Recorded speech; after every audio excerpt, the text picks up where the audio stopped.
Boa noite a todas, a todos.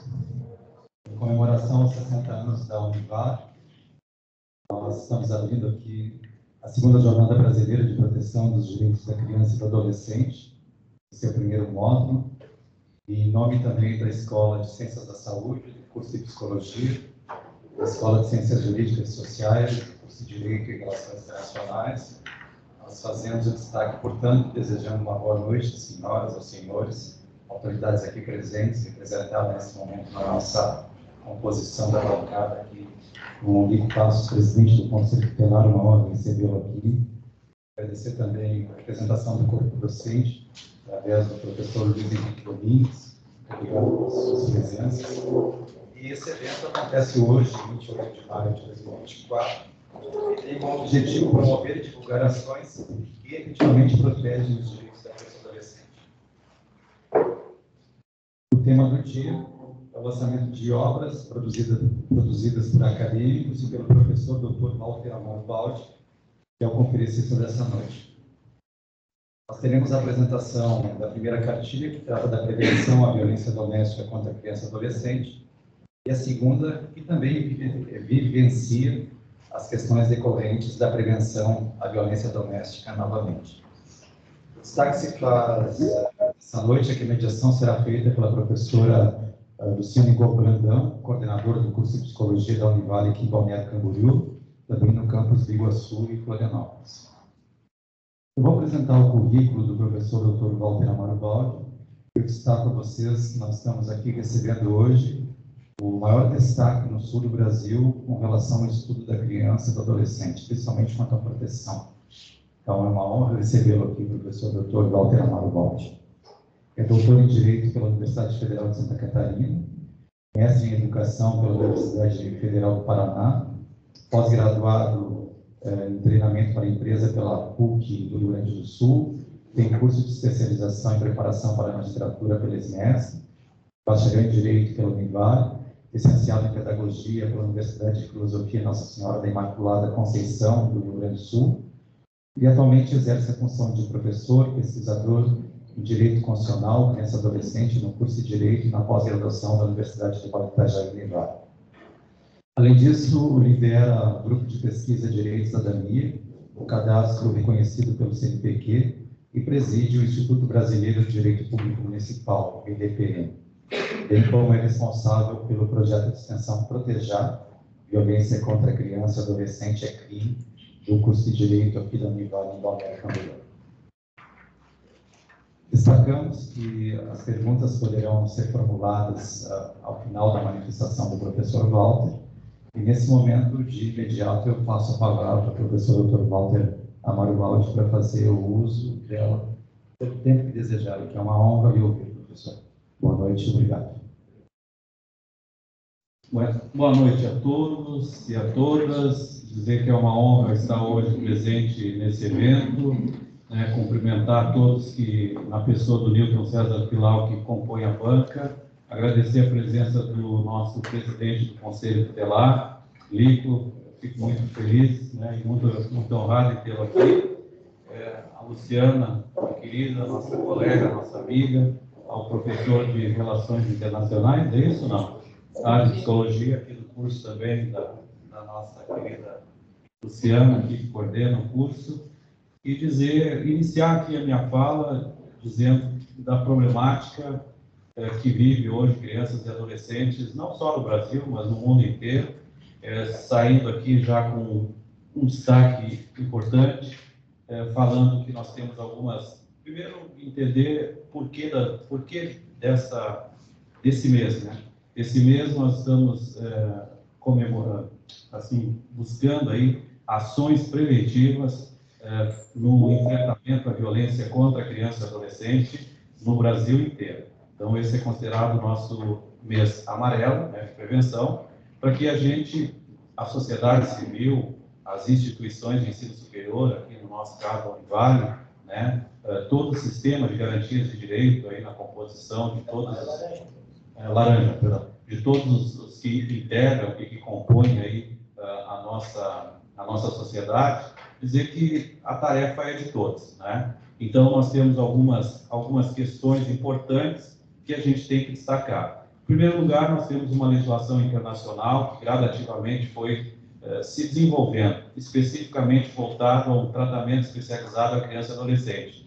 Nós começamos aí com a Declaração de Genebra, de 24, depois nós tivemos a Declaração dos Direitos Humanos, de 48. Eu foco as principais que são importantes para chegar no Brasil aqui. E aí nós temos a Declaração Universal dos Direitos da Criança e Adolescente, 59, e aí a nossa consagrada Convenção Internacional dos Direitos da Criança e Adolescente, de 1989. São instrumentos importantes que fazem base de uma série de estudos que a gente se vale deles para que a gente possa, então, buscar algumas intervenções através de políticas públicas e mudar esse paradigma de atendimento à população infanto-juvenil no nosso país, em especial aqui no estado de Santa Catarina, para ser mais específico aqui na nossa região do Vale do Itajaí. Dizer para vocês que o direito da criança e adolescente é uma disciplina autônoma, que nós temos no curso de Direito, no qual eu tenho o privilégio e a honra de ministrar há muitos anos, né? E nessa composição toda, eu ainda consigo combinar o direito constitucional, que é de extrema importância, e o processo constitucional, que trabalha com algumas questões que vão fortalecer todos esses enfrentamentos de violações de direitos que nós temos ao longo dos anos, não só aqui em Santa Catarina, mas em todos os estados da federação. Nós tivemos um período muito complicado, que foi a pandemia, e depois da pandemia nós tivemos um aumento significativo e que não representa ainda a nossa realidade de violações de direitos que nós temos constantemente que são praticados contra a população infanto-juvenil. E aí eu quero aqui destacar que a Convenção Internacional ela traz assim um fundamento especial para nós, para que a Constituição pudesse ser debatida, né? A Constituinte, quando foi elaborada, ela trouxe um artigo de extrema importância, que é o artigo 227 na nossa Constituição, onde a gente tenta romper um paradigma que nós tínhamos da situação irregular para a proteção integral. Isso vem com as normas internacionais, vai culminar com a convenção aí que nós temos dos direitos da criança e adolescente, de 89 internacional, e que a gente acaba absorvendo esses 10 anos de discussão antes de promulgados na Constituição de 88, que foi base das discussões na Constituinte, na nossa Constituição de 88, e que ensejou aí mais de 5 milhões de assinaturas, buscando que esse dispositivo estivesse, então, estabelecido no nosso texto constitucional. Então, o artigo 227 ele é muito importante porque ele vai trazer um novo paradigma para o trato especializado da população infanto-juvenil. Isso em âmbito de norma constitucional. É lógico que o 227 ele não fica sozinho e não está isolado. Nós temos uma série de artigos dentro da Constituição que é fruto de um trabalho também bastante intenso para que nós pudéssemos minimizar os impactos e o pecado social que esse país trouxe ao longo de muitos anos com o trato da população infantil no nosso Brasil. Uma outra questão, o 227, então, ele precisava de uma legislação que pudesse regulamentar esse dispositivo constitucional. E dele, nós tivemos aí o Estatuto da Criança e do Adolescente, que é a Lei 8069 de 90, e também trouxe aí uma série de mudanças importantes. Eu sempre digo que a primeira política que nós devemos construir de forma bastante clara é a legislação. Se nós tivermos uma legislação que realmente consiga materializar aqueles anseios, aquelas angústias, né, aquelas dificuldades que segmentos da população enfrentam no seu dia a dia, nós já temos meio caminho andado, porque uma boa legislação nos leva a uma mudança de paradigma, nos leva a uma mudança de conduta, nos leva a uma mudança de comportamento. Então, o Estatuto da Criança e Adolescente também foi um documento de extrema importância, premiado na América Latina, que se ressignifica a cada momento, se reestrutura a cada momento, porque o direito é assim, o direito ele não é estanque, ele não é estático, ele é dinâmico. Então, passa a ser uma relação de muita importância para nós. Também eu quero destacar 2 decretos importantes que ratificaram essa convenção internacional. que é o decreto legislativo de número 28 de 1990, que ratificou essa convenção, aprovou, né? E o decreto do Executivo do Presidente da República, 99.710, também de 1990, que promulgou a Convenção Internacional dos Direitos da Criança e do Adolescente. Essa doutrina da proteção integral que nós temos aqui, ela estabelece uma prioridade a ser desenvolvida de forma absoluta à criança e adolescente. Então, nós vamos ver que o 227 ele traz uma ordem assim, que não é aleatória. Então, vem primeiro a família, depois vem a sociedade e depois vem o Estado. O Estatuto da Criança e do Adolescente, também nos seus dispositivos iniciais, coloca em primeiro lugar a família, né? Coloca em segundo lugar, nós temos a questão da sociedade local, né? Está trabalhando essa questão, e o poder público, então, e a comunidade. Essa dimensão, ela faz com que nós possamos mudar o entendimento do trato com as questões que devem ser desenvolvidas à população infanto-juvenil. E uma segunda relação que nós colocamos é o que é essa prioridade absoluta? É fazer com que a gente possa desenvolver de forma plena a questão física, mental, moral, espiritual e social da população infanto-juvenil. Então, essas relações, elas trazem, assim, uma revolução no trato da infância e juventude no nosso país. Então, a legislação, ela dá o seu passo importante, mas nós precisamos fazer com que a sociedade, nós precisamos fazer com que o poder público e que todas as pessoas que se envolvam na causa da infância e juventude consigam compreender o dinamismo dessa legislação e a importância dessa legislação no sentido de mudar um pouco ou minimizar os impactos de violações de direitos que diuturnamente não é um privilégio do Brasil, mas do mundo inteiro, nós rompemos, nós quebramos e nós não conseguimos fazer com que a gente tenha um sucesso pleno, até porque os problemas, eles também se ressignificam. E aí nós temos, nessa previsão legal, a mudança da situação irregular para a tal chamada proteção integral. Então, aqui nós vamos ver que a Constituição e o Estatuto da Criança e Adolescente, que regulamenta o artigo 227, passam a trazer essa nova doutrina, que muda toda a sua concepção, que muda toda a sua relação de participação de todos na defesa, na proteção e na promoção dos direitos da criança e adolescente. Nós temos como uma outra categoria importante, que são as políticas públicas. Então, na situação irregular, ela é vertical, filantrópica, assistencialista. Na doutrina da proteção integral, a dimensão é completamente diferente, ela passa a ser descentralizada, ela é horizontal e ela é focada na garantia de direitos. Tanto é que nós temos uma composição de uma lei específica que cria um sistema de garantias de direitos, onde nós temos políticas preventivas e políticas repressivas que são assumidas por um grupo gigantesco da nossa sociedade, dentro do poder público e fora do poder público. Nós vamos ver que a abrangência, quando trocamos a situação irregular ela trata menores em situação irregular, carentes, abandonados, objeto de medidas judiciais, problemas para a sociedade. Na doutrina da proteção integral, todas as crianças e adolescentes, elas são sujeitas de direitos. E essa relação traz uma condição peculiar para o seu desenvolvimento integral, para o seu desenvolvimento pleno. E aí a importância de nós termos um sistema extremamente integrado. E para fazer com que isso aconteça, nós precisamos, daí eu vou citar uma série de órgãos aqui, não por ordem e nem por importância, mas eu vou pegar o Poder Judiciário Especializado da Infância e Juventude, eu vou chamar aqui o Ministério Público da Infância e Juventude, eu vou fazer alusão ao Conselho Tutelar, né, aqui em um destaque especial, e o papel importante, porque ele é um representante popular, e não só da sociedade, mas para defender e promover os interesses da população infanto-juvenil. Então, é um papel extremamente importante, até porque tem que ter estrutura, tem que ter formação permanente, contínua, e tem que ter vontade de atuar na causa da infância e juventude. E tenho certeza que o LIPO tem todo esse gás e essa energia, né, aqui para o nosso município de Balneário Camboriú.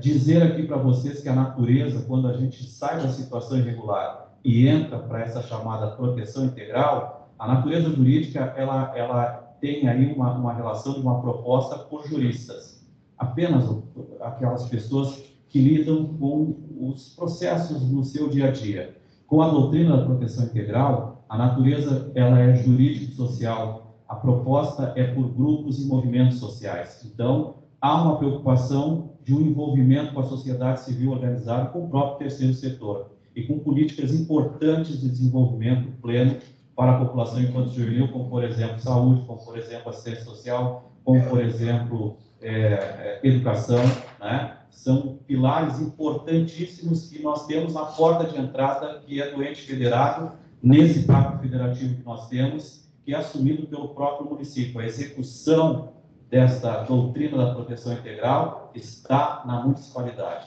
E aí nós vamos ver que o processo decisório, na situação irregular, era centralizador e estatal. Na proteção integral, ele é participativo e tem uma cogestão com a sociedade civil.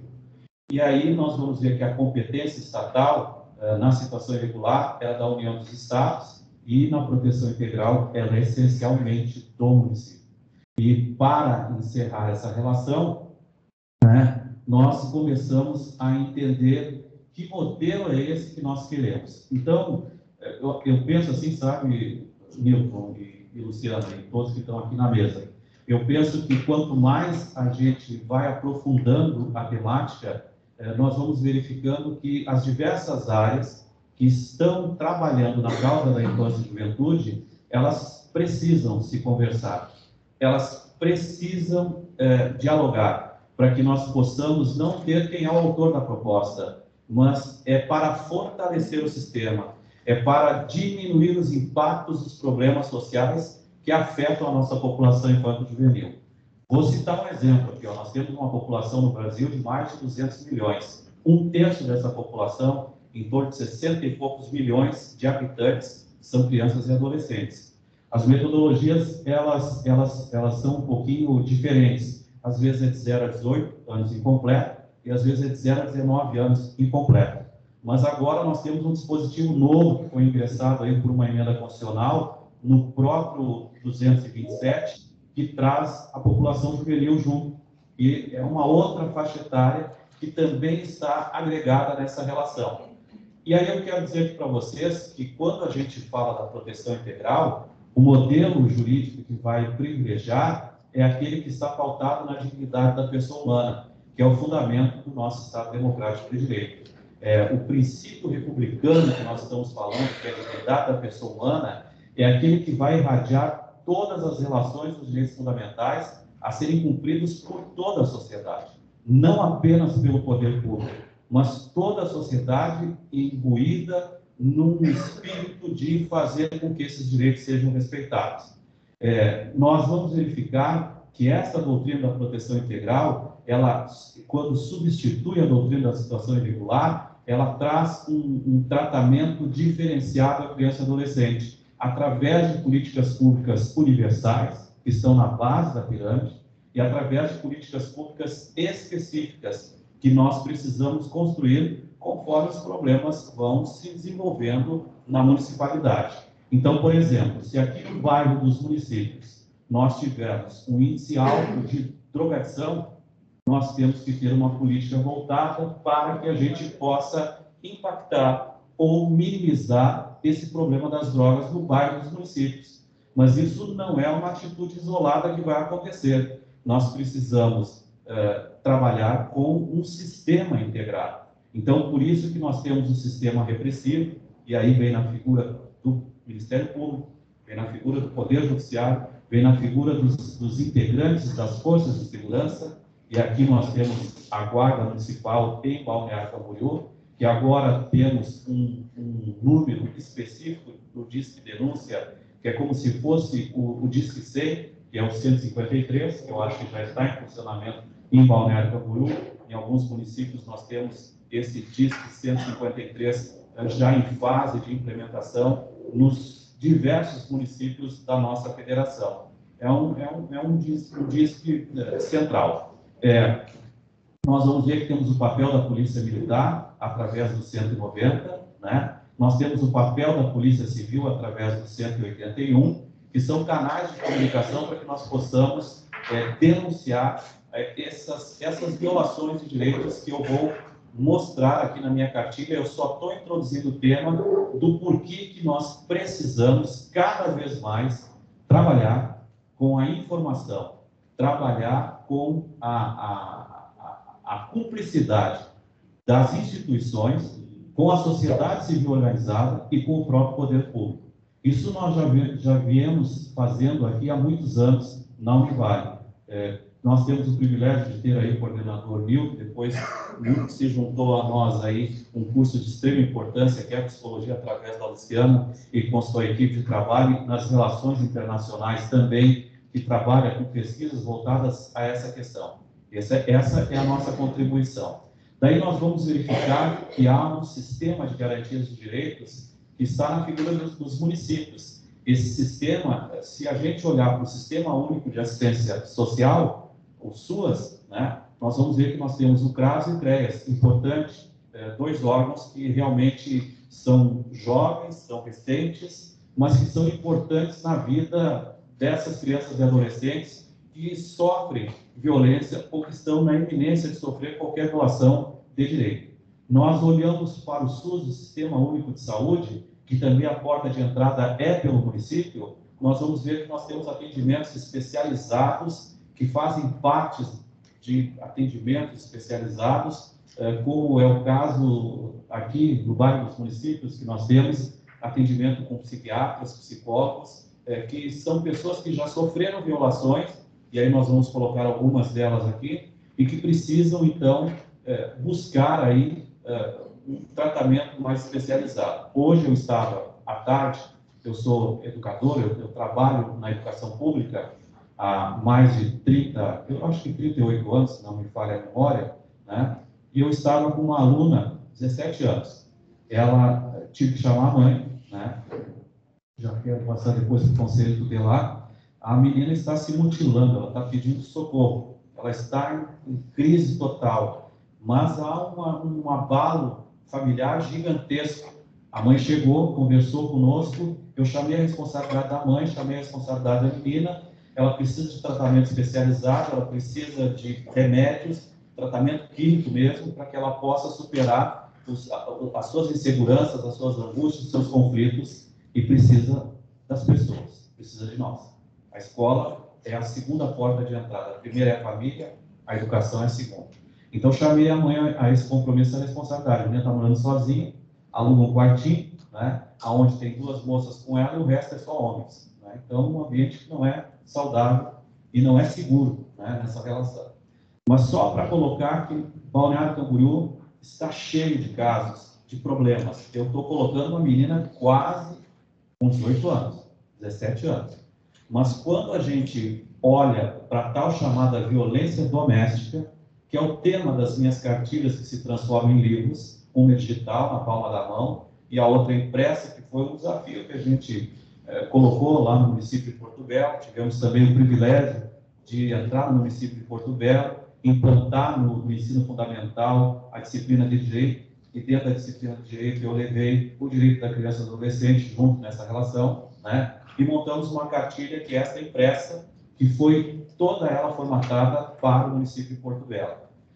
Dizer para vocês aqui que nós temos a intermediação do Conselho Municipal dos Direitos da Criança e do Adolescente, que eu lamento a não presença da presidente aqui, que eu conversei com o João Passo, eu queria que... Aliás, não conseguimos mudar a realidade se não tivermos mãos dadas. Ninguém é o autor de nada. Nós somos as pessoas que construímos pontes e caminhos. É isso que nós temos que fazer. E que nós somos passageiros. Nós não somos eternos. Então, a gente tem que deixar o nosso legado, tem que deixar a nossa contribuição. Então, o Conselho Municipal dos Direitos da Criança e Adolescente é aquele que organiza as políticas públicas, é aquele que discute as políticas públicas com o terceiro setor, com a nossa sociedade civil organizada local. E aí nós temos a construção dessas políticas que vão ser direcionadas à população infanto-juvenil. E numa outra relação dessa nova roupagem que traz a doutrina da proteção integral é a participação dos atores na proteção, na defesa desses direitos da população infanto-juvenil. E aí vem a ordem: família, comunidade, sociedade em geral e poder público. Dentro disso está o Conselho Tutelar, está o Poder Judiciário, está o Ministério Público, está a Segurança Pública, está as organizações não governamentais, está o SUAS, está o SUS, está a educação. São pessoas que integram esse sistema de forma preventiva e de forma repressiva. Então, essa dimensão, ela passa a ser muito importante. Daí, eu quero dizer o seguinte para vocês. Quando a gente fala da violência física, nós estamos... o foco das duas cartilhas é a violência doméstica. Depois, violência doméstica praticada contra criança e adolescente. Essa violência doméstica, depois da pandemia, ela cresce de forma assustadora. Não é só nas populações mais carentes, pobres, também na classe média e também na classe alta. Ela não tem cor, ela não tem questões econômicas, ela está difundida. Nós estamos vivendo uma crise violenta no mundo inteiro, e o Brasil passa por ela também. Nós estamos vivendo uma crise por falta de estrutura familiar. A estrutura familiar, vejo por essa mãe que eu atendi hoje. A menina não quer morar com a mãe, porque a mãe se mudou para Camboriú, e ela disse que vai continuar morando em Balneário Camboriú. O professor viu ela chorando no banheiro, voltou para a sala de aula e o professor me trouxe ela. E aí me fez todo um relato sobre a menina, e a menina conversando comigo, ela não parava de chorar. E conversava chorando, e não parava de chorar. E conversava e tentava se justificar, dizia que a opção é dela, que não tem nada a ver com a mãe, tentando preservar ainda a mãe nessa relação, mas a responsabilidade é de todos nós. Nós não podemos fugir. A questão da mutilação, ela já é um caminho mais preocupante, porque poderá haver um indício de até suicídio, né, nessa relação. Então, nós temos várias violências que estão nessas cartilhas. Uma delas é a violência física. E quando nós falamos da violência física, é aquela que realmente tem agressão, mas é agressão no corpo da criança e no corpo do adolescente. Chutes, pontapés, quebra de braço, sabe? Uma vez, objetos atirados contra as pessoas. Uma vez eu assisti um vídeo, era na área da saúde, de um pediatra, de uma criança que queria a atenção da mãe, e a mãe não tinha tempo para dar atenção, né? E o pai, incomodado com o dengue, o choro da criança, ela rastejando no assoalho, ele deu um pontapé na criança, que ela escorregou pelo piso e só foi parar na parede e quebrou 2 costelas, né? Outro relato que eu vi também em vídeos, eu não gosto muito de colocar esses vídeos, porque eu acho eles muito assim, agressivos, né? Mas é a realidade que nós vivemos hoje. De pessoas que estão na cozinha fazendo a comida, e a criança também pedindo um pouco de atenção e de carinho, e querendo uma batata, me dá uma batata, não sei o quê, e a mãe não tendo paciência, pega as mãozinhas da criança e enfia no azeite quente. No azeite quente. Ou quando a mãe está passando roupa, também não quer ser incomodada, ela acaba encostando o ferro na criança. E quando não fuma, as pitocas de cigarro no corpo da criança. Então, a legislação vai aumentando. Então, nós vemos que a legislação traz responsabilidade para os profissionais de saúde, qualquer médico que atender e sequer só suspeite de uma agressão física ou de uma violência sexual, né, ou de qualquer tipo de negligência, porque assim, quando a gente fala da violência física, a marca está no corpo. Quebrou o osso, cortou a pele, vai estar marca. Quando a gente fala da negligência, ela é um pouco cruel, um pouco mais cruel. E no estado de Santa Catarina, é a segunda violência mais praticada nesse estado, que é a negligência. Nós temos várias negligências, que está também lá na cartilha. Negligência, abandono intelectual, crime pelo Código Penal, não muito utilizado pelo Ministério Público, que deveria ser mais utilizado. Nós temos a negligência material, que é não dar o sustento necessário ao seu filho, principalmente aqueles casais que têm conflitos, que estão brigando e que estão em separação, não querem assumir essa relação. Nós temos o abandono emocional, que não está previsto em lei, mas já é jurisprudência no Brasil e no nosso estado de Santa Catarina, que é a falta de afeto, de carinho, de atenção ao seu próprio filho, né?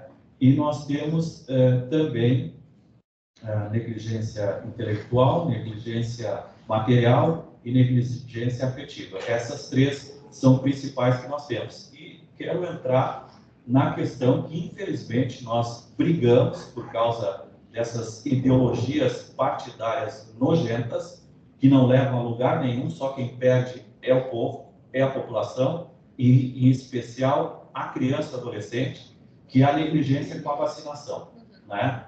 Eu fiz um estudo, só sobre isso, para verificar se nós poderíamos enquadrar ele na esfera penal, criminal. E sabe que nós já temos uma discussão bastante acentuada sobre isso, para não só enquadrar no ilícito civil, não só enquadrar no ilícito pelo não cumprimento do direito à saúde, porque a vacinação que está no calendário oficial, ela é obrigatória. Se a gente olha para o direito civil, suspensão do poder familiar, perda do poder familiar, porque está negligenciando um direito fundamental que está na Constituição. O filho não é propriedade do pai e nem da mãe.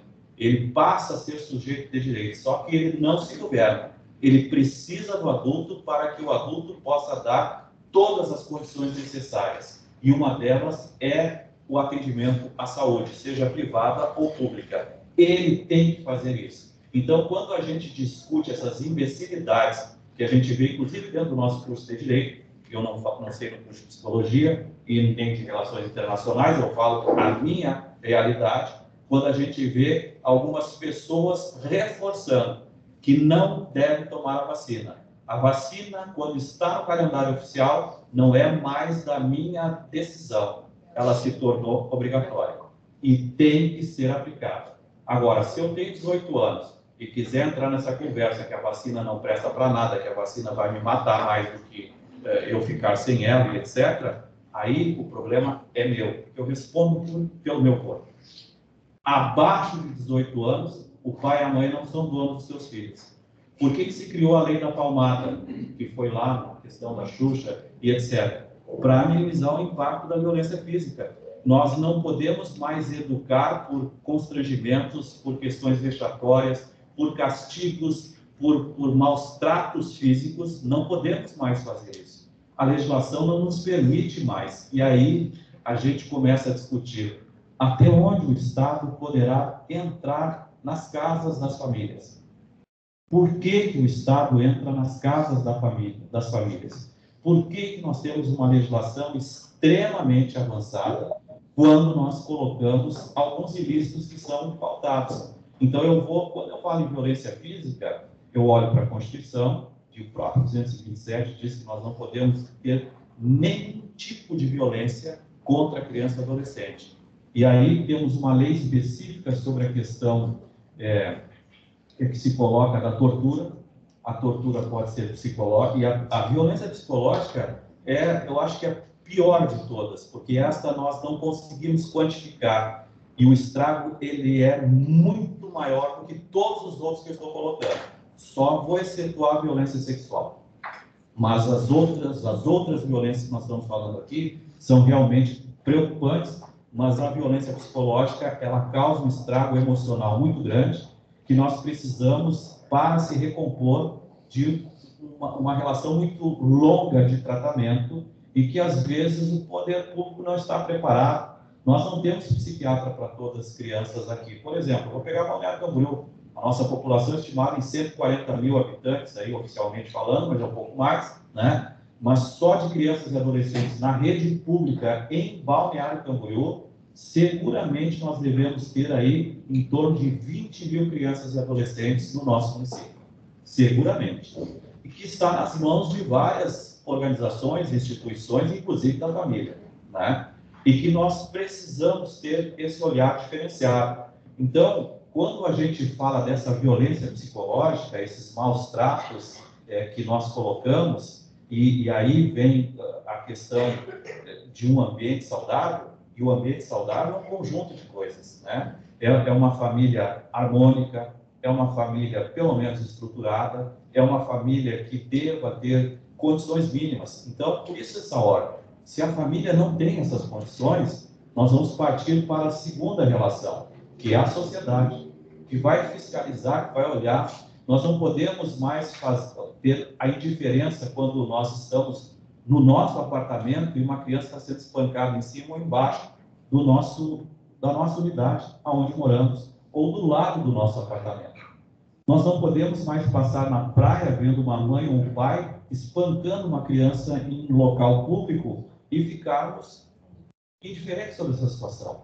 Até porque a responsabilidade é da sociedade de um modo geral. Os canais de denúncia são os instrumentos. A gente não precisa se envolver diretamente. Porque o primeiro sentimento assim, que a gente tem é de que eu não vou me meter porque o pai e a mãe ali estão discutindo, estão educando, eu não vou me interferir nisso, né? Eu sempre coloco, assisto, tem um vídeo que circula aí nas redes sociais sobre violência doméstica contra a mulher. E um casal brigando, discutindo fortemente, isso os filhos no meio, né? Discutindo, e aos gritos, eu vou te matar, vagabundo, eu vou aqueles termos pejorativos, né? Sua piranha, para ali, para lá, vai para aí, né? Só depreciando a mulher. E um cidadão que tinha um muro alto, bota um banquinho, sobe e começa a botar a cabeça para olhar. E esse cidadão olhando e a filha desesperada, pai, desce daí, não te mete, pai, não te mete. A quarta inserção que ele põe a testa para olhar, ele levou o tiro do marido, violento, na testa, caiu, duro. Então a gente não precisa se envolver diretamente nas confusões, mas a gente tem meios para que a gente consiga resolver o problema. Basta ligar para o 190, basta ligar para a Guarda Municipal, que agora vai mudar de nome, vai ser Polícia Municipal, vai ter mais poderes para atuar não só na preservação do patrimônio, mas também no cuidado da segurança das pessoas, né? Então, a legislação ela vem avançando de forma significativa. Então, quando a gente fala da violência física, nós enquadramos o Código Civil, nós enquadramos o Código Penal 136, que pode ser uma lesão corporal, com tentativa de homicídio, uma lesão corporal chegando a vias de fato e tirando a vida da criança e do adolescente, né? Eu vi agora recentemente, nós estávamos naquela da juíza e da promotora sobre a adoção, que é uma outra política que nós temos para as pessoas, e recentemente um menino adotado que teve o seu celular retirado pelo pai, que era guarda ambiental, num outro município que tinha uma arma. Ele pegou a arma do pai, matou o pai primeiro, matou a irmã e matou a mãe quando veio do trabalho. Ficou 3 dias os cadáveres ali, subnoticiou, né? Foi comprar pão, comeu, saiu, voltou, etc. Né? Mas vejam só assim, não é por um caso desse isolado que a gente começa a acender. Temos que reduzir a maioridade penal para 16, temos que reduzir a maioridade penal para 14, temos que reduzir a maioridade penal para 12. Nós temos essas questões que são isoladas, que não é a regra geral, não é o parâmetro. E nós nos apegamos nisso para tentar resolver o problema, endurecendo o direito penal. E aí é uma política repressiva? Vai resolver o problema? Não. Vai diminuir a criminalidade? Não. Nós precisamos de políticas públicas boas. Eu lamento de não ter nesse município uma escola de tempo integral, não uma, todas. Isso é uma obrigação do Poder Público Municipal, manhã e tarde. Eu lamento esse município não ter uma educação infantil, e aqui fica o meu apelo ao Conselho Tutelar, para sensibilizar o próximo prefeito a resgatar a educação infantil para o município novamente. Porque não é possível a gente transferir uma atividade finalística, que é do Poder Público, que é do ente federado municipal, para a iniciativa privada. O voucher é temporário. A compra privada da vaga tem que ser temporária, não a solução definitiva do problema. Caso contrário, nós não vamos precisar de município, não vamos precisar de Estado, não vamos precisar da União. Vamos levar tudo para fora. Atividade fim básica, ela é muito importante. Segurança, saúde, assistência social, né? Isso é do ente federativo. E aí, nesse sistema desse pacto federativo, cada um tem um papel dentro dessa relação. A educação é do ente federado, pública. Quando ela é pública, ela tem que ser gratuita. Então, nós precisamos de políticas articuladas. Eu ainda quero sonhar em ter uma educação, tu avisa aí quando o meu tempo terminar, em ter uma educação, tá bom, em ter uma educação integrada com a saúde e com a assistência social, prioridade para a criança e adolescente que está na rede, pública e particular, e não só no particular, pública e particular, porque os problemas não estão apenas na esfera pública, eles estão mais acentuados no poder público, na esfera pública, mas eles acontecem na esfera privada. Então, isso é uma questão. Então, a violência física, nós temos índices alarmantes, né? E uma legislação vasta que nós podemos aí associar, até o Estatuto da Criança e do Adolescente, que traz alguns dispositivos sobre essas questões. Também, recentemente, em 2014, nós tivemos a criminalização do bullying e do cyberbullying.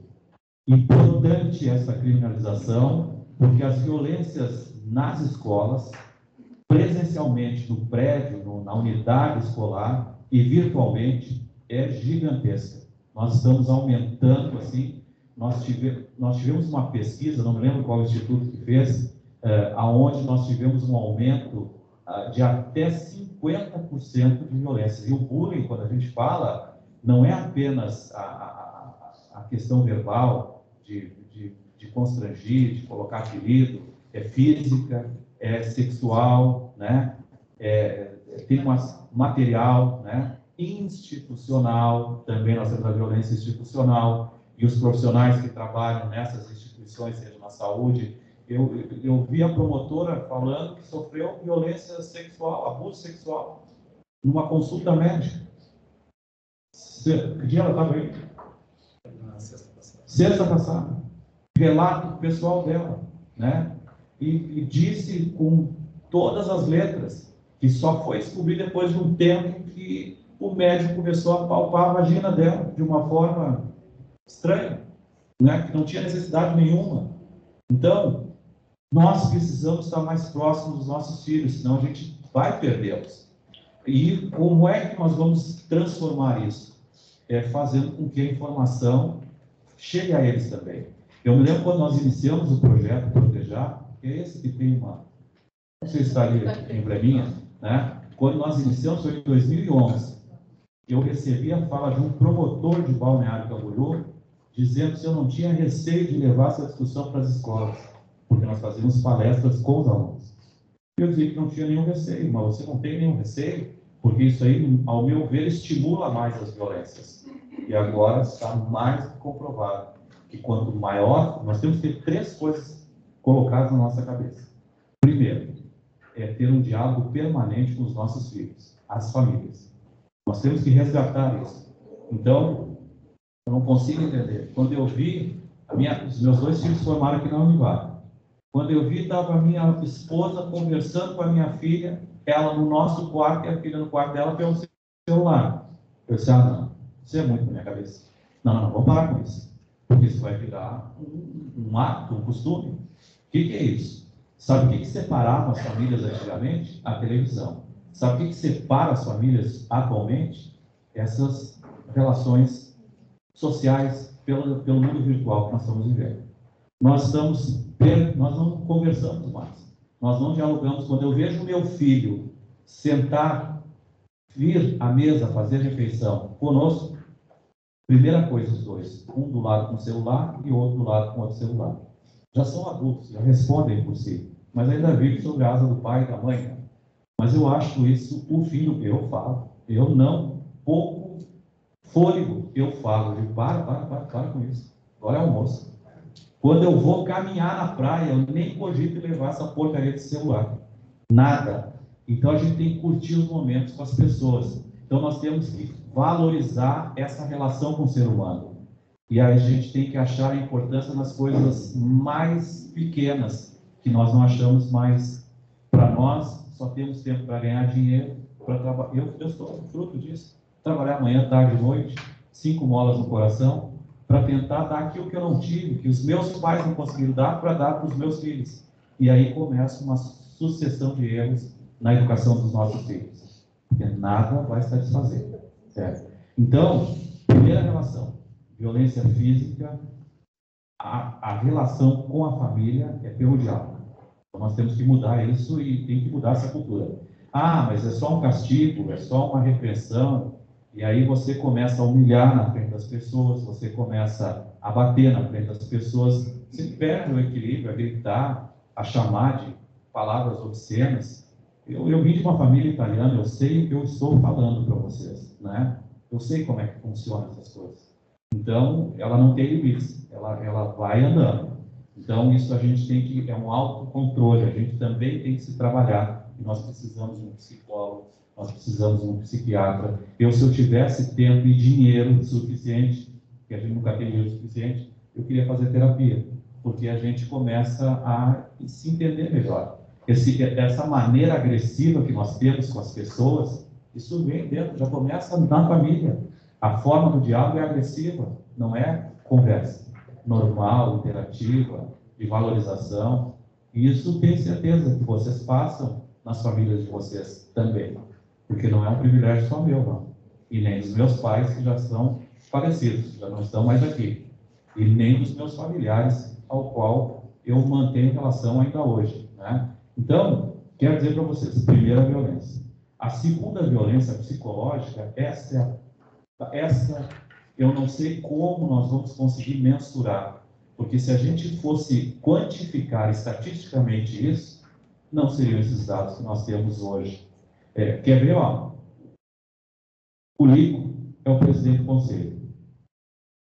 Vocês têm o controle dos dados de violações de direitos aqui no município de Balneário Camboriú? Precisamos esse ano fazer um relatório um pouco mais apurado. Um pouco mais apurado, mas a gente não tem o tal do diagnóstico, né? Mas nós precisamos buscar isso junto com o Conanda. Nós temos uma plataforma, um instrumento. Por que os números? Né? Esses números vão servir de instrumento. Quando eu pego o Anuário de Segurança Pública, junto com o IPEA, que faz essas pesquisas de violação de direitos com a criança e adolescente, faço com todo segmento da humanidade. Mas eu pego a minha população, que é a que eu trabalho mais. Exatamente para que a gente possa direcionar políticas específicas para que a gente possa, talvez não extirpar o problema, mas minimizar o impacto do problema. Então, o gestor público é importante, que tem que valorizar o conselheiro tutelar, o gestor público tem que valorizar os integrantes do Conselho Municipal de Direitos, o gestor público tem que valorizar o SUAS, Sistema de Assistência Social, né? Tem que valorizar o SUS, o Sistema Único de Saúde. Então, quando eu olho aqui do lado um hospital, o gasto é imenso, um atendimento de 6 a 8 horas para um especialista, se tiver a sorte de ser atendido. Isso não é papel do município. O município tem que atender na porta de entrada, no básico, no beabá, nos postos de saúde, na prevenção. Tem que gastar o seu dinheiro aí, que vai ser muito bem empregado. Essas complexidades altas e médias, deixa para o Estado, deixa para a União, é papel deles, está lá no Pacto Federativo. Mas a relação que nós vivemos faz com que a gente se depare com isso. Vou citar São José, vou sair do foco de Balneário Camboriú, dizer, o Valdo está falando mal. Não, estou falando realidades. Vou sair de Balneário e vou lá para São José. Não inventar de criar uma universidade pública. Ficou não sei quantos anos e não aguentaram financeiramente, tiveram que alocar os alunos e devolver para as outras instituições para validar os seus estudos. O município tem que fazer o seu bem feito. Ou seja, tem que trabalhar as suas políticas básicas. Segurança, saúde inicial, educação, assistência social, infraestrutura para o município, né, para que a gente possa ampliar a geração de emprego e rendas. São essas as questões que o município tem que trabalhar. E aí, a violência psicológica, os traumas são muito profundos. Então, a gente não consegue, assim, viver o que o outro o sofrimento do outro, a gente não consegue mensurar essa questão. Nós que recebemos muitos alunos na universidade, nós temos alunos com N problemas e que a gente às vezes também se distancia.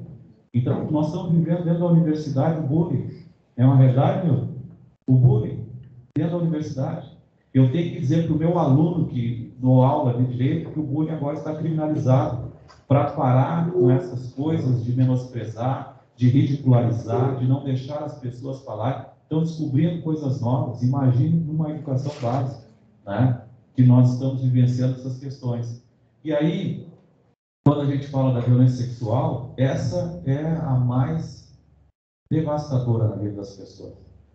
Porque quando você consegue botar para fora, eu sofri um abuso sexual, né, você começa a se libertar dos seus fantasmas. Mas isso vem com um longo tratamento, né? Então não é de uma hora para outra que nós conseguimos minimizar ou até mesmo impedir esses tipos de violações que nós estamos colocando.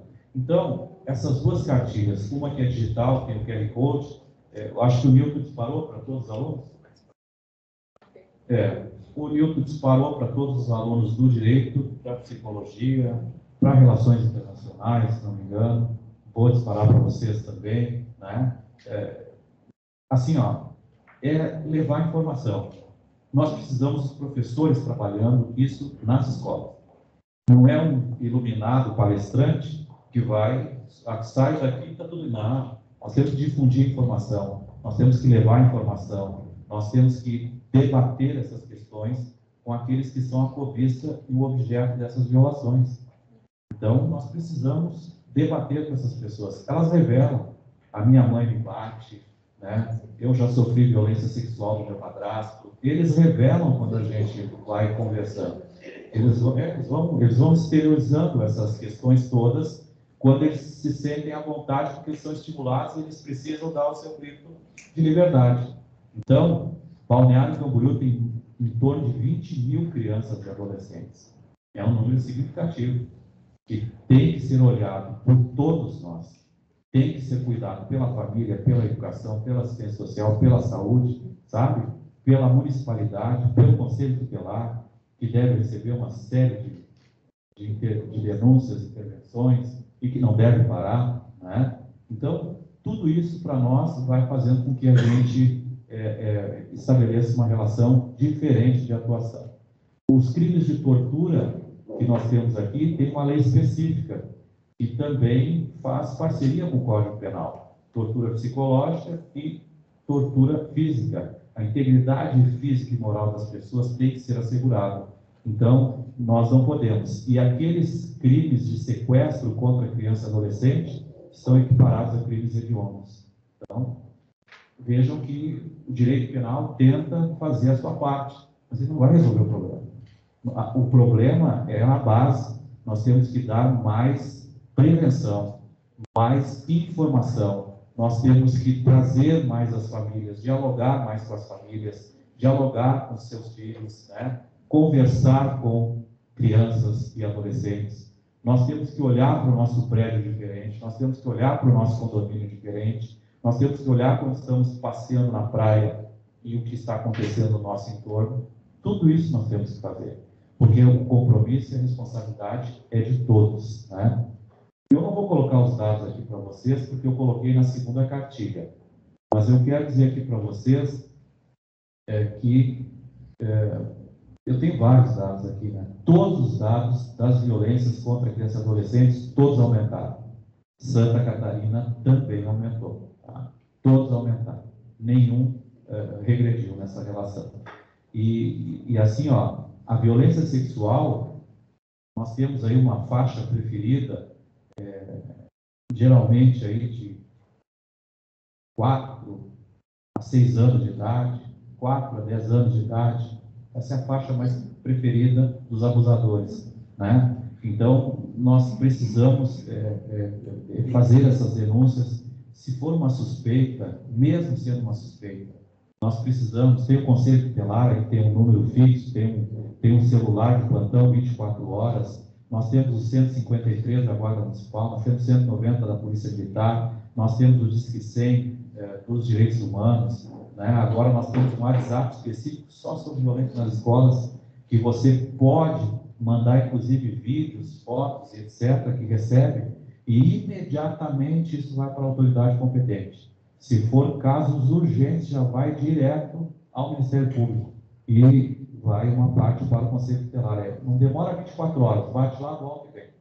As autoridades já começam a tomar as devidas providências. Então, o paradoxo que nós temos nessa relação é quanto mais nós avançamos, mais nós temos problemas. E aí eu quero dizer, primeiro, estrutura.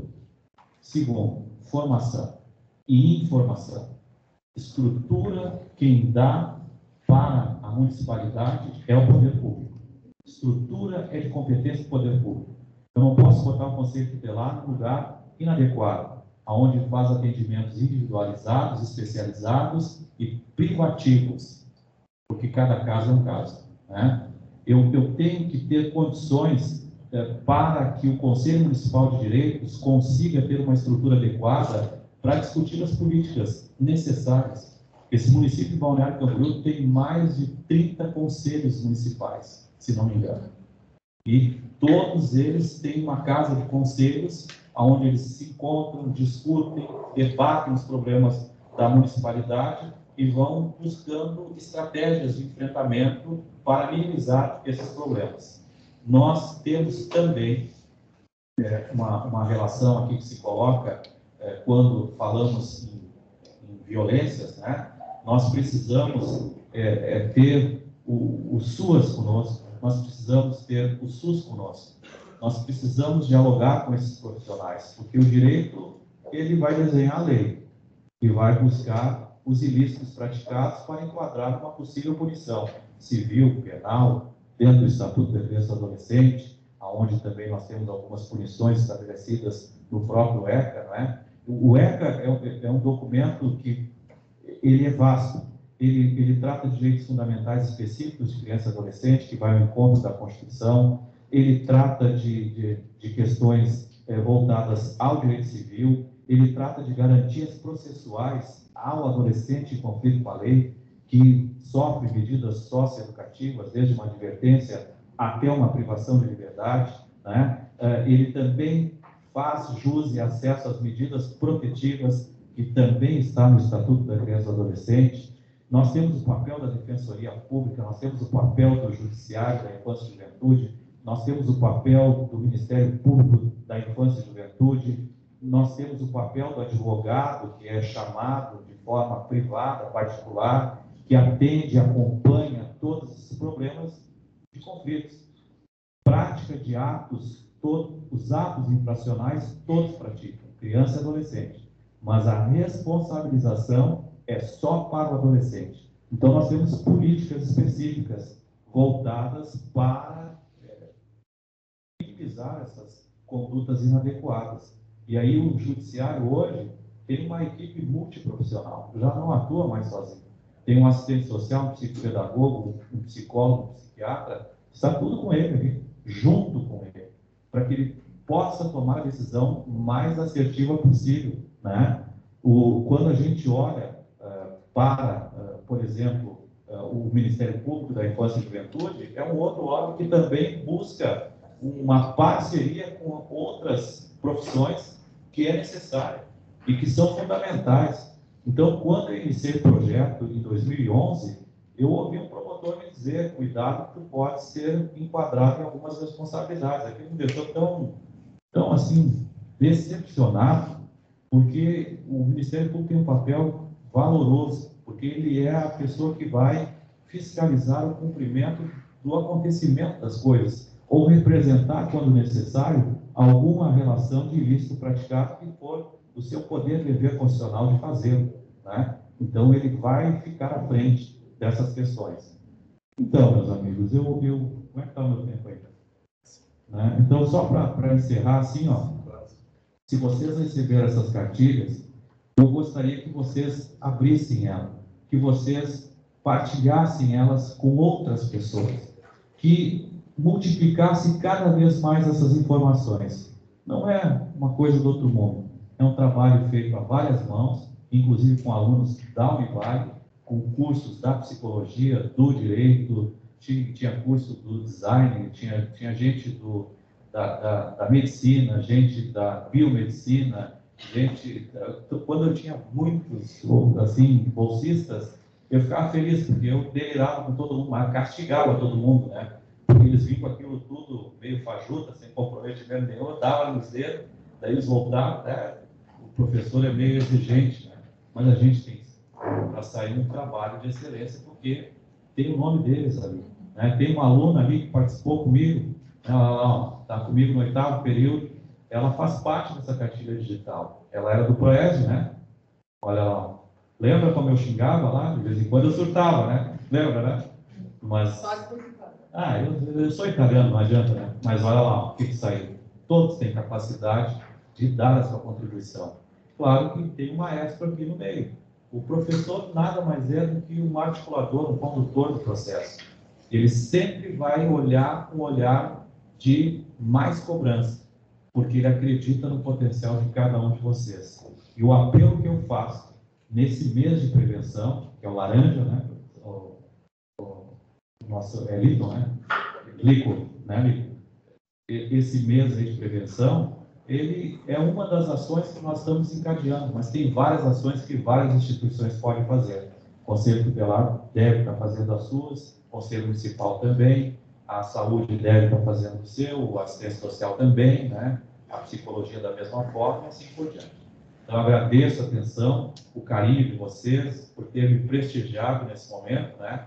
Que é importante para todos nós. Isso é uma causa de todos. Não é do professor Walter, não é do Milton, não é da Lu, não é do nosso presidente do Conselho Tutelar, nem do nosso professor da psicologia e nem de vocês. É de toda a sociedade esse compromisso. Muito obrigado.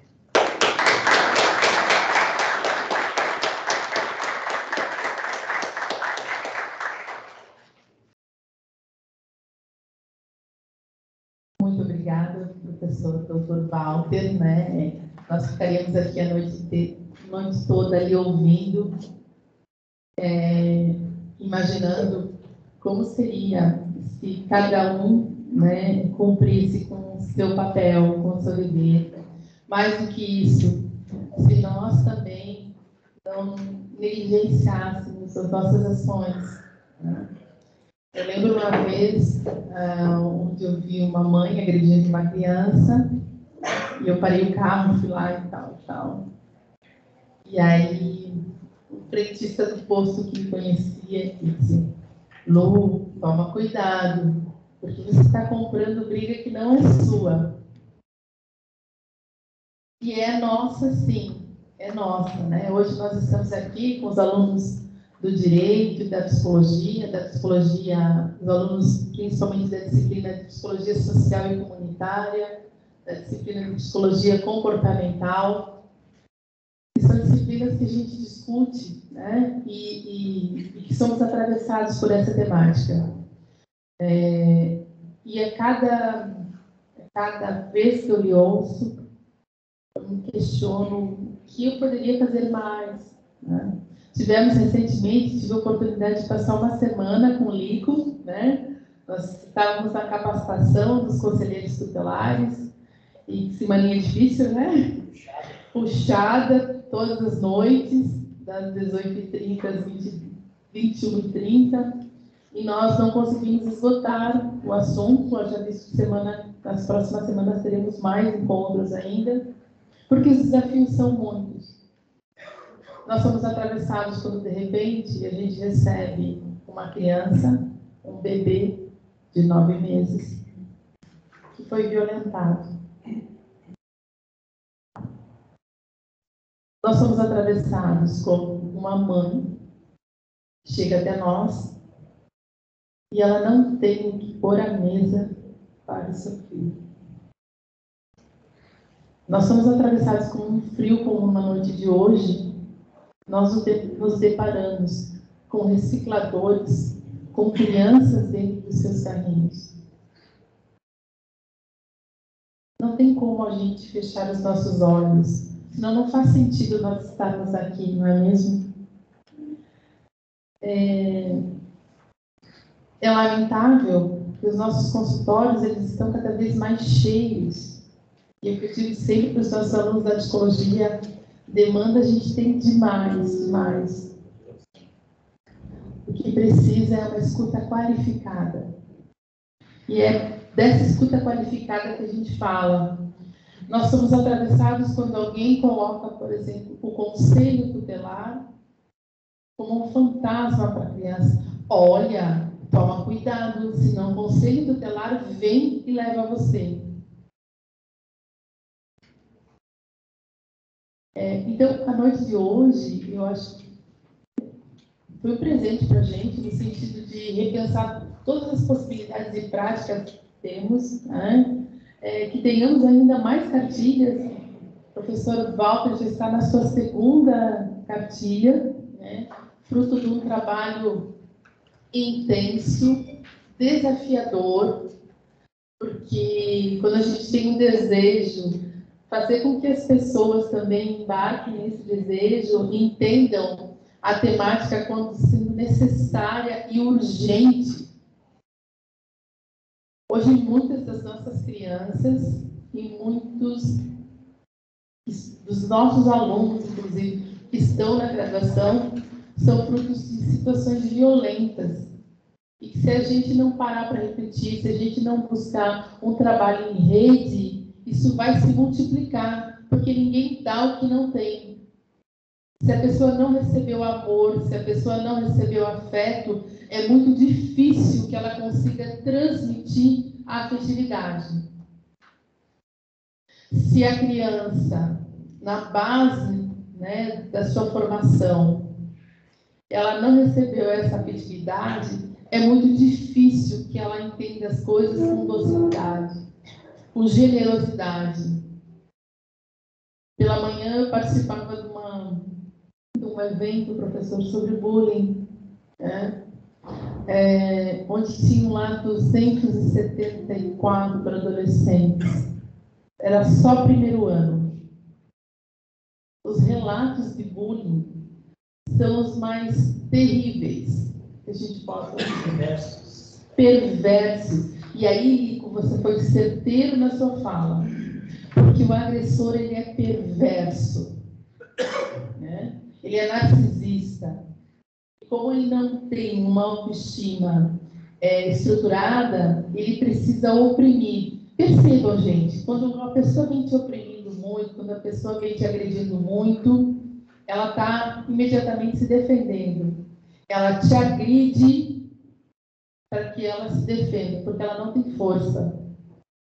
Porque se ela tivesse força, se ela tivesse uma estrutura psicológica adequada, ela conversaria. E os relatos que eu ouvi, eu confesso para vocês, que depois eu fui para uma outra reunião, eu não conseguia prestar atenção na reunião. Isso que a gente é treinado, né, professor Luiz? Nós somos treinados para uma escuta profissional. Mas não tem como a gente não se sensibilizar. Quando uma adolescente, ela fica trancada o intervalo todo no banheiro para não ter que conversar com alguém, porque ela já foi humilhada, porque ela já foi alvo de chacota. Nós, no curso de psicologia, a gente tem uma parceria bem significativa com o Ministério Público de Santa Catarina e atendemos as vítimas de crime que chegam no NAVIT. Só esse mês, de abril e maio, nós estamos com 9 casos de cyberbullying. De meninas que foram expostas na rede, de meninos que foram fotografados no momento que estavam no banheiro e jogadas essas fotos na rede. Vocês bem sabem, né? Depois que cai no cyberespaço, aí não tem volta. Como é que a gente vai conseguir resgatar essas imagens e essas falas distorcidas e esses posicionamentos agressivos, né? Então, eu queria agradecer, né, professor, e também abrir aí a possibilidade da gente fazer um debate, de alguém que queira fazer algum questionamento, Não sei se o Rico, o professor Luiz, o professor Newton gostaria de fazer algum questionamento para o professor Walter. Depois a gente já passa para os alunos, né, que estão aí. Os da psicologia estão com os alunos bem atentos, assim, né? Alguém gostaria de fazer algum questionamento?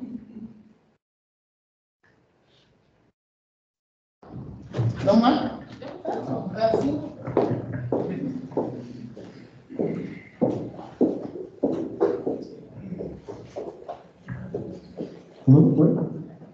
Boa noite, me chamo Thiago, sou estudante de psicologia. Gostaria de fazer uma pergunta ali para o professor. Ele falou bastante ali na área do direito, né? E a gente na psicologia, né? A gente vive um momento onde o processo de medicalização está se tornando geral e está afetando até a mesma área infantil e juvenil, né? Eu gostaria de saber se o professor saberia falar um pouco sobre como anda essa questão na área do direito, né? Como o direito discute a questão da medicalização infantil, né? Que seria patologizar problemas que podem ser resolvidos através de outras questões, transformar tudo em medicação, né? É isso.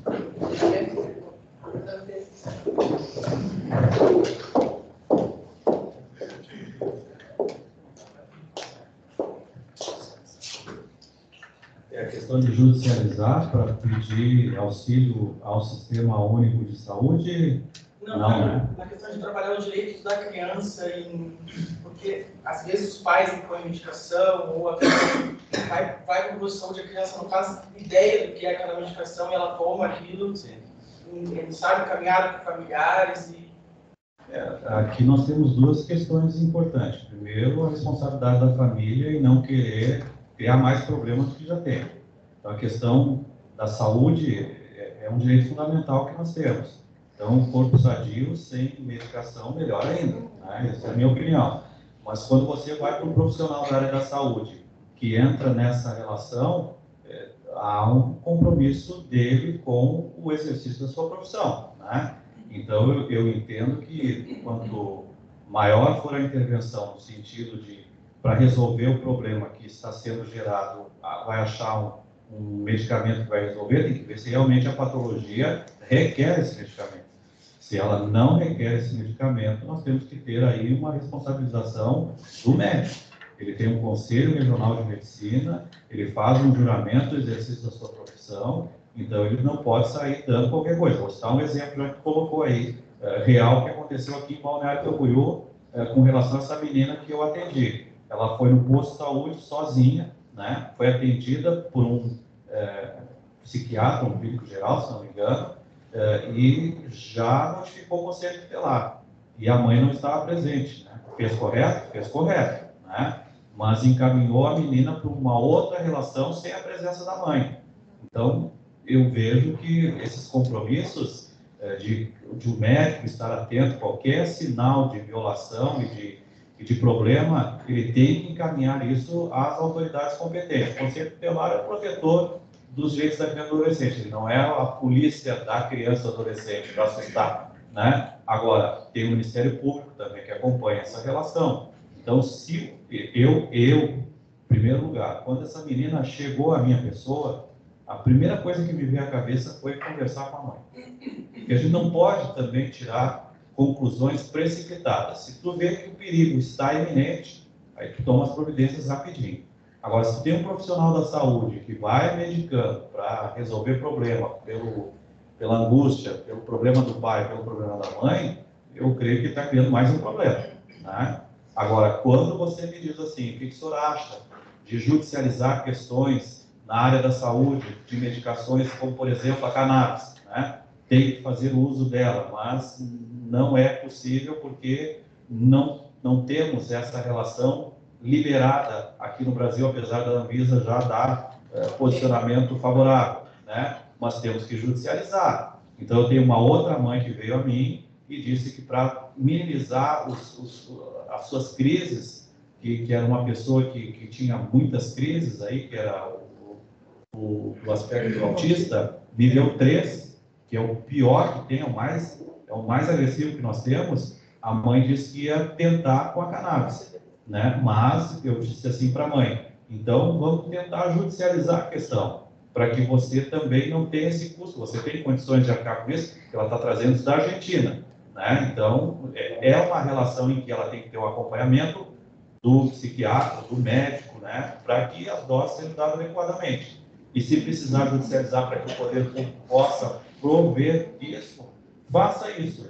Agora, um profissional da saúde que começa a dar medicamento de forma aleatória para resolver um suposto problema, é a primeira vez que eu estou ouvindo isso, né? É a primeira vez que eu estou ouvindo isso, né? Na área do direito, que eu escuto é o contrário.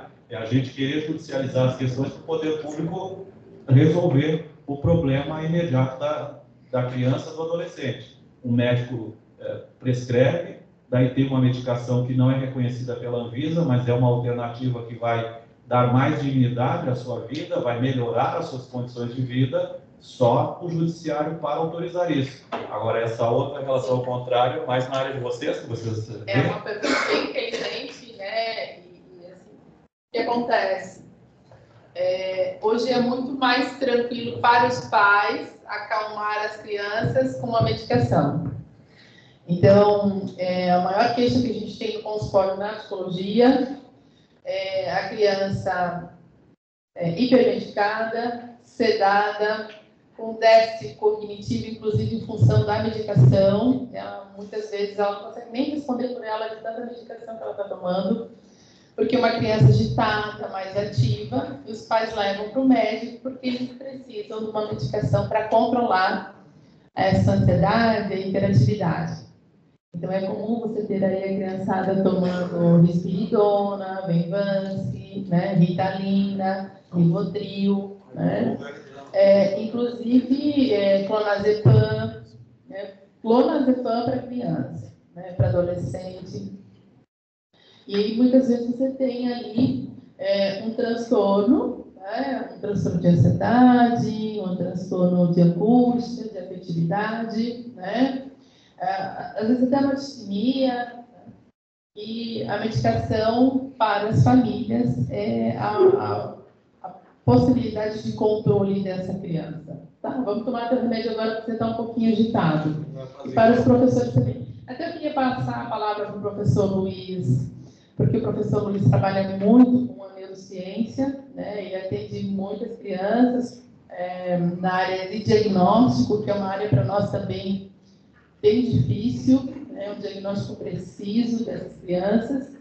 Quando elas chegam, é comum, né, Luiz?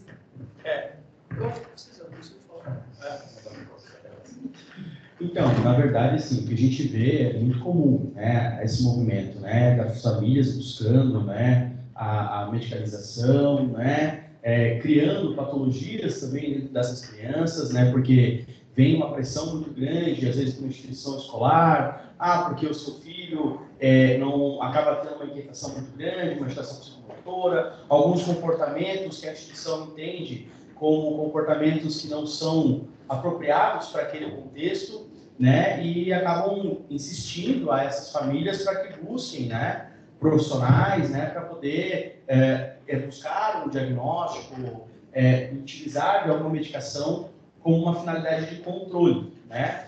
O que nos preocupa bastante é justamente essa banalização. Então, hoje tem aí uma generalização muito grande.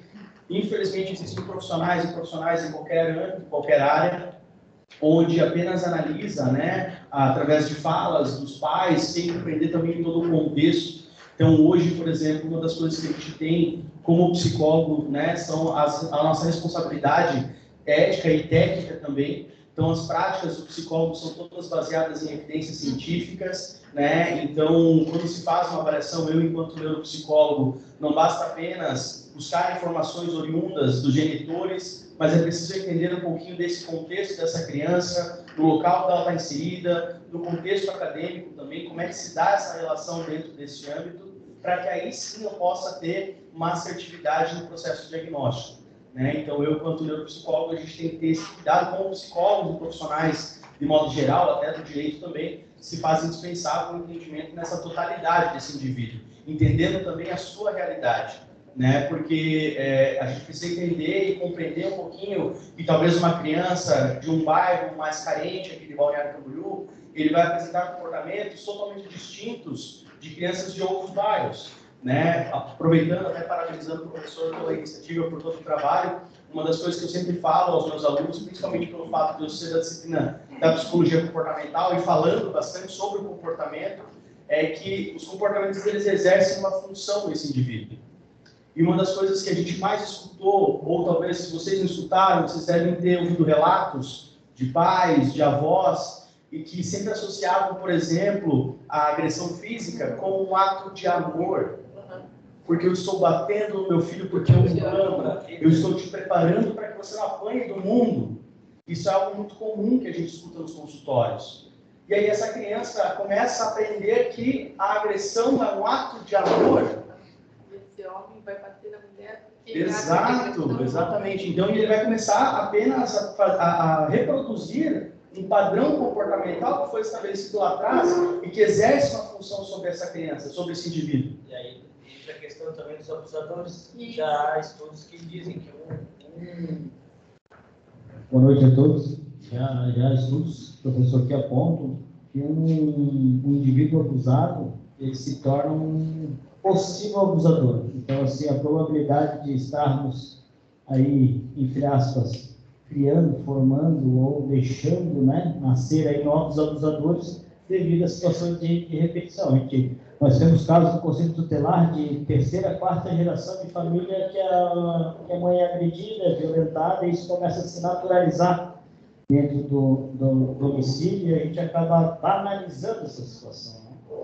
Então, quero já aproveitar, professor Baldi, parabenizá-lo, a você, Luciana, professor Nilton, professor, a Univale, por esse evento. É sempre importante nós estarmos reunidos, porque quem não é pai ainda, daqui a pouco vai ser. E aí vocês vão entender um pouquinho melhor do que nós estamos falando aqui, né?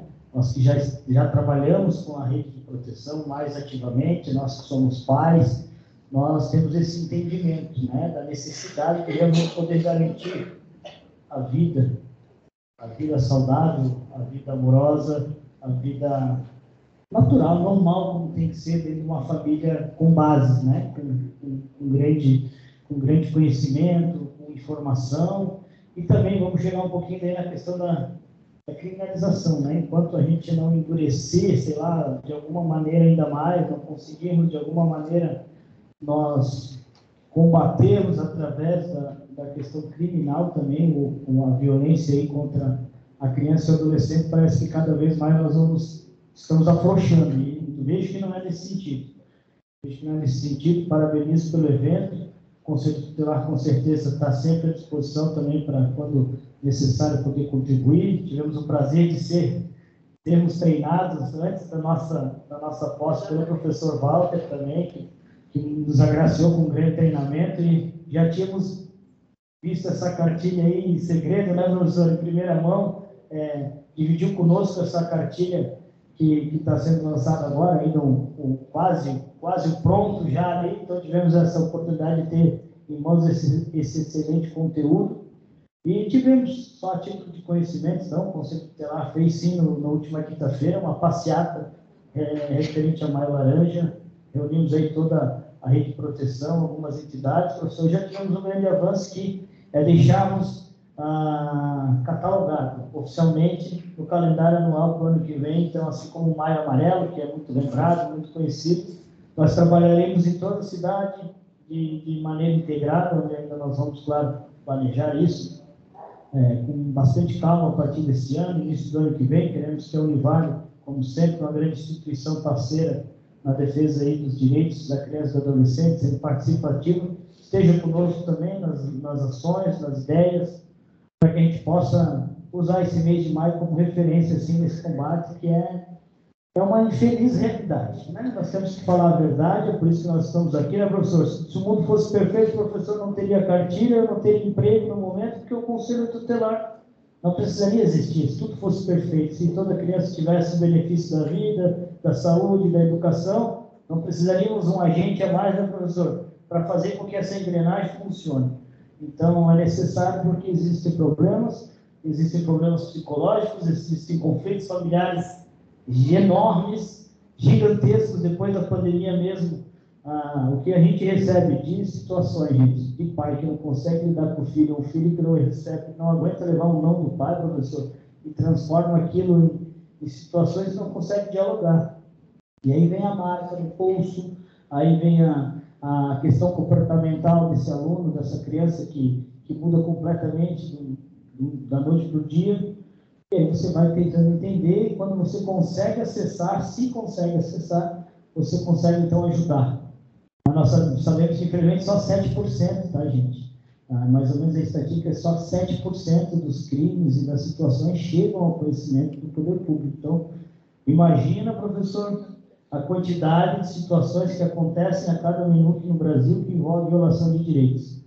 E só complementando a sua pergunta, professor, o Conselho Tutelar tem feito sim. Nós entendemos que isso era uma ação deficitária nossa do Conselho. Então, esse novo colegiado, a partir de março, já tem previsto na legislação, a cada 3 meses, né, lançar os números, e nós já estamos lançando eles mensalmente. Então, ao final do mês, nós já compilamos os dados, mandamos para a rede de proteção, podemos enviar para o professor também para a Univar. E nós estamos, claro, cada vez mais buscando melhorar isso, para que a gente possa, a gente hoje já consegue mensurar municípios, os bairros mais com as demandas mais altas. Dentro dessas demandas, nós conseguimos ali segmentar o tipo de violação que é feita. Então, já é um início de trabalho onde nós temos dados para que a gente possa se debruçar em conjunto, também poder atuar. E quero emendar para finalizar a fala, que eu estou me alongando. Gostaria de saber um pouquinho mais, professor, que muito me chamou a atenção essa questão do bullying, que é algo que vem crescendo também no Conselho Tutelar, essa questão dos bullying nas instituições, a questão da criminalização disso, se realmente aos adolescentes, que até certa idade, as crianças são inimputáveis, é isso, mas a partir da adolescência ali já requer aí a sua responsabilização, né, em diversos temas. E então aqui entra o bullying e também aquele maldito cigarrinho eletrônico que os orientadores, os diretores estão enlouquecidos para ver o que conseguem fazer para ação conjunta, para que a gente possa coibir um pouco esse malefício que é feito aí através desse gás, né? Obrigado.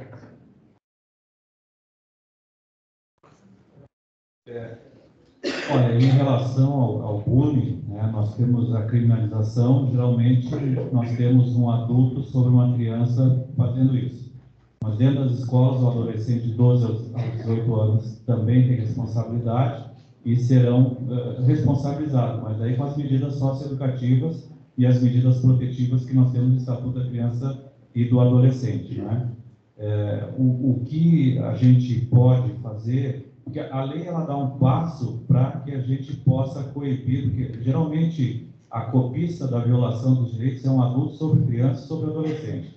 Esse seria o patamar mais, assim, realístico da situação. Mas hoje nós estamos vivendo adolescentes que também estão, assim, se alargando nas questões que podem ou não podem fazer. Então, dentro das escolas, por exemplo, nós temos problemas de cachaça, álcool, energético, esses vapers, cigarros eletrônicos, que isso aí é uma febre do cão, a gente não consegue dar conta, eles se escondem, vão para o banheiro, quase o diabo, né? Vão na rua, saem da rua, voltam de novo, eles tentam...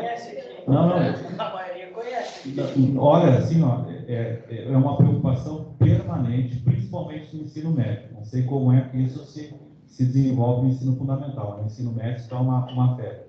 E o bullying, assim, na verdade, ele veio exatamente para que nós pudéssemos ter uma política de prevenção.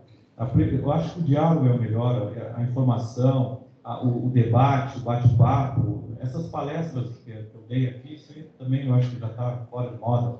A gente tem que abrir um diálogo, um debate mais informal, menos formal, uma roda de conversa, discutir com os atores principais, que são a criança, é o adolescente. A gente tem que abrir um papo reto, um diálogo mais próximo com eles. Mas a gente não tem tempo, a maioria das pessoas não quer. a engrenagem do sistema educacional ele é tão absorvido, porque as escolas públicas têm um outro problema muito grande, que é a ausência de professor permanente, constantemente. Faltam nas escolas públicas de ensino médio, por dia, de 3 a 4 professores por dia. Isso desmantela toda uma estrutura de funcionamento, né? E isso agrava mais os nossos problemas, porque, além disso, nós temos poucos servidores, porque o governo do Estado, há muitos anos, não faz concurso. Então, nós temos uma deficiência de pessoal. Eu trabalho diretamente com os professores, eu trabalho com essa questão da criança e adolescente, eu trabalho em formação com os professores. Agora, amanhã, estou indo para a 17ª CRE, nós vamos dar uma formação para todas as escolas da região da ANF aqui, e todas as escolas vão ter o acesso a essas cartilhas para que a gente possa levar mais informação às escolas. Mas é assim, ó, alguns encampam a causa e outros fingem que encampam a causa. E essa é uma realidade que nós temos, assim como acho que foi a professora que colocou, tem profissionais e profissionais no direito, na psicologia, no sistema de garantias, na medicina, na odonto, tem profissionais, hoje estão fazendo um sistema de aposta lá em casa, quando é que eu vou tirar os ferros da boca? Porque o meu primeiro dentista me deixou 3 anos inadequadamente porque queria botar faceta, eu não queria. Eu queria só ajeitar a mastigação. 3 anos com ferro, que nem um cavalo aí com esses ferros e borracha na boca. Agora o outro está tentando botar ele para o lugar, fez o movimento correto, para depois fazer os consertos necessários, para que eu possa ter uma qualidade melhor na minha mastigação, não morder as bochechas, a língua, etc., aquela coisa toda. Então, o que eu posso te dizer? Eu acho que o melhor caminho, claro que a legislação nos ajuda significativamente. O direito está presente em tudo. O direito está presente até numa relação entre um casal. Se a mulher não quer fazer sexo com o marido, está tudo bem. Ela não precisa inventar que está com dor de cabeça. É o direito dela. Agora, se o marido disser para a mulher, porque essa cultura machista que nós vivemos, não só no Brasil, mas no mundo inteiro, disser que ele não está a fim de fazer sexo, está frouxo agora, o que deu? Né? A própria mulher diz isso. Né? Então, nós vivemos uma cultura... Vivemos? Não te ilude, não. Vivemos, eu sei que eu estou falando. E olha que eu não sou homem de várias mulheres, não. Eu sou homem de uma única mulher. Né? Então, eu sou casado há mais de 20 e poucos anos, né? Construí família, só tenho olhos para minha mulher, para minha família, mas eu digo o seguinte, o ser humano ele é muito decobrado. Então, quando a mulher precisa entender, agora eu não quero, não estou bem com isso tal, está tudo certo. A criança e adolescente é a mesma coisa. Essa menina é um exemplo. Essa pergunta que você fez para mim, como é seu nome? Tiago. Essa pergunta que você fez para mim, sabe o que a aluna me disse? Que ela não quer mais tomar aqueles remédios que dá muita sonolência. Agora, ouvindo a fala de vocês aqui, que eu não tinha conhecimento desse outro lado, né? Para ver como as trocas são importantes.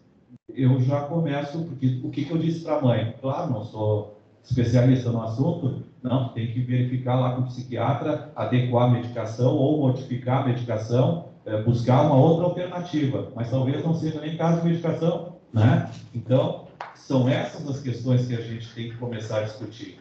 O direito vai se comunicar com tudo, porque é o direito que eu vou buscar. O cara está mal intencionado, não quer respeitar, não quer assumir a causa da infância e juventude. O que eu posso fazer para emparedar ele? É o direito que vai emparedar ele. É o processo que vai ter sobre o adulto que vislumbra a sua presa. Ele é o predador, né? Casos de adolescentes com crianças nós estamos tendo realmente, mas o predador é o adulto. É o pai, é a mãe, é a enteada, é o padrasto, é a madrasta, sabe? É o tio, é a tia, é o avô, é o irmão mais velho, é o amigo mais chegado da família. São essas as pessoas que estão em volta.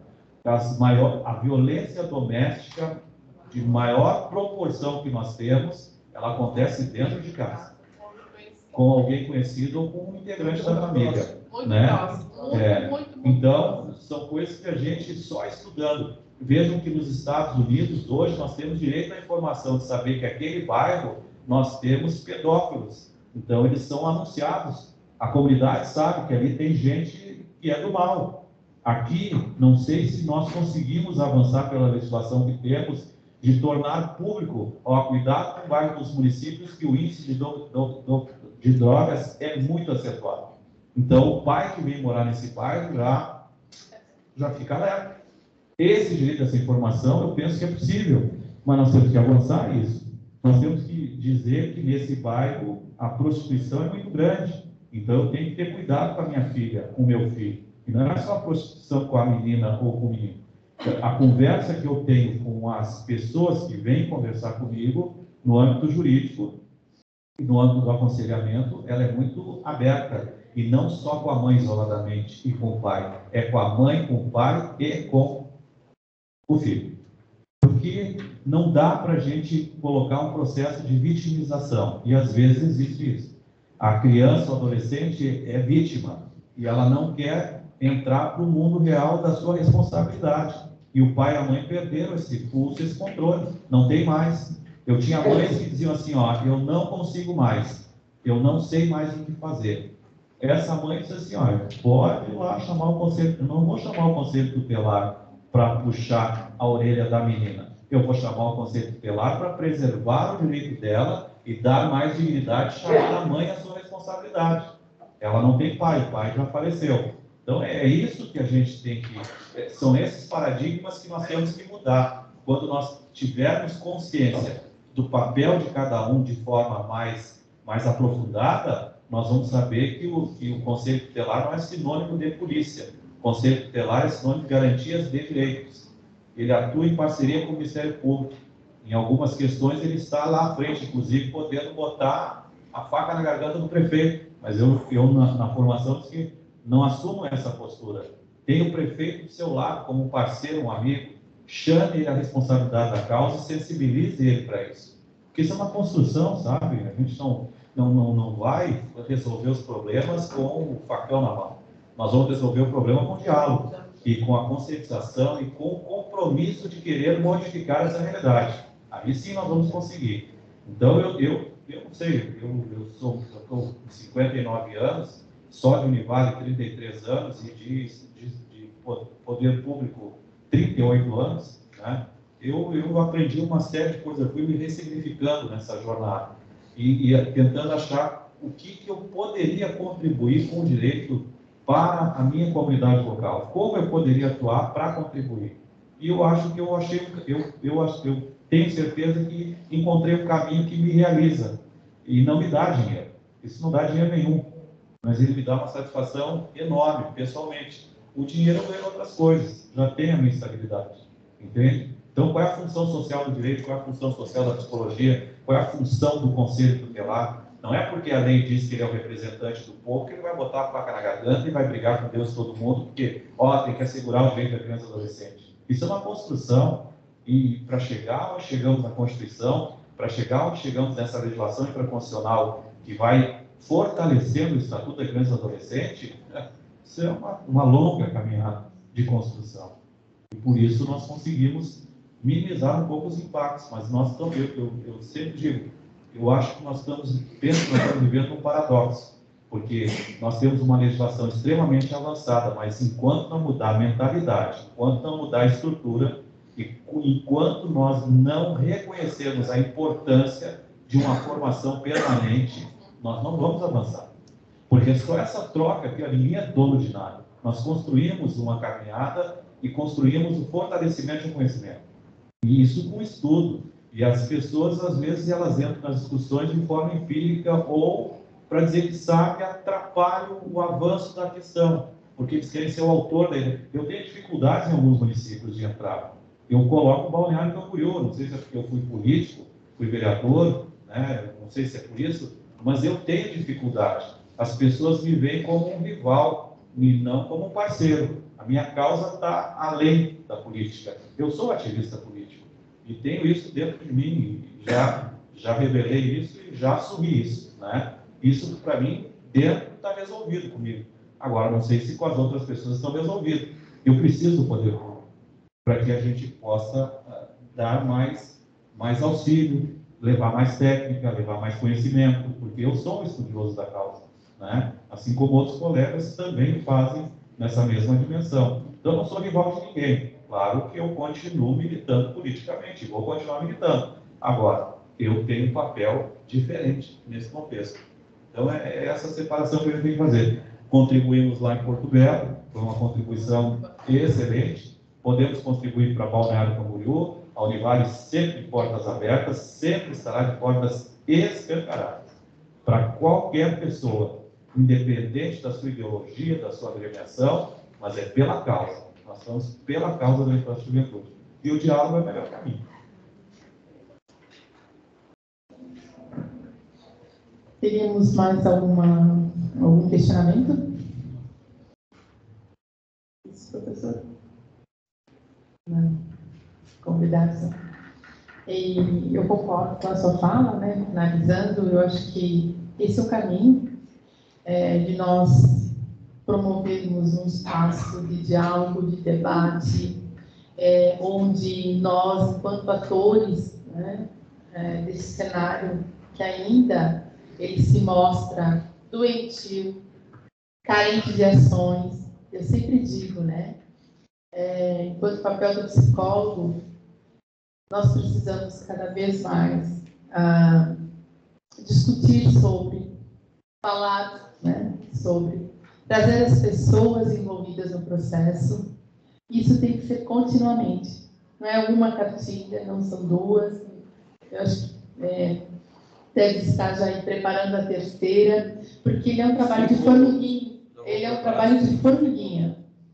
Nenhum de nós que aqui estamos nascemos escovando os dentes.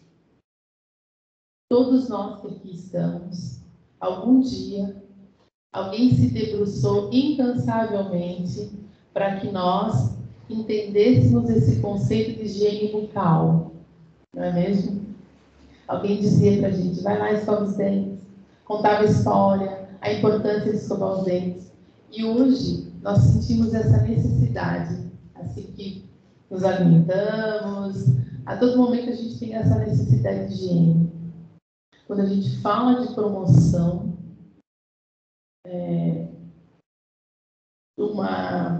do desenvolvimento saudável da criança e do adolescente, é sobre isso que a gente fala. Dessa necessidade de dioturnamente a gente bater na tecla da necessidade de estarmos todos voltados para esse olhar. De preservar, de trabalhar com uma infância saudável, uma adolescência saudável, né, com menos problematização que nós temos hoje em dia, com menos medicalização e com mais interesse sobre os mesmos. Então, dessa forma, professor, mais uma vez a gente agradece a sua disponibilidade de tempo. Ele ouvia sempre um privilégio, eu disse isso em outros momentos, a gente sempre aprende, né?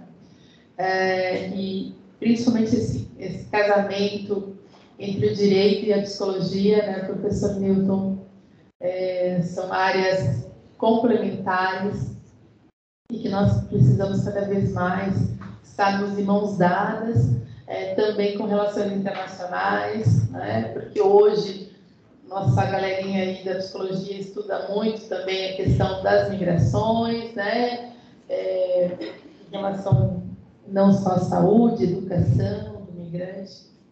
Então, a gente agradece a todos vocês também, né, ao Lico, que também, depois de uma maratona hoje, que eu sei que o dia foi bem puxado, né, Balneário Camboriú, estamos com muitas demandas, né, não para, disponibilizou aí o tempo para estar conosco, ao professor Luiz, que trouxe a sua turma também, está aqui prestigiando, principalmente o professor Dr. Milton César, né, por fazer todo esse movimento. E aqui eu não me furto de falar, o professor Milton é sempre um entusiasta da gente promover discussões, debates, está sempre fomentando ações para que a gente venha junto, né, e ele está sempre convidando a psicologia para participar desse momento tão importante. E aqui a gente, em nome da Escola de Ciências da Saúde, em nome do curso de Psicologia, a gente agradece sempre esse convite, né? Que ele é carinhoso e é genuíno. Isso. Então, o pessoal que está em casa também, muito obrigada pela participação, né? O pessoal está em conforto de casa, mas também pôde se debruçar aí, nesse momento tão especial que nós estamos. Aproveitando para desejar uma boa noite a todos e pedir que os alunos de Psicologia Social e Comunitária fiquem aqui, tá? Os demais podem seguir seus professores. Muito obrigada a todos.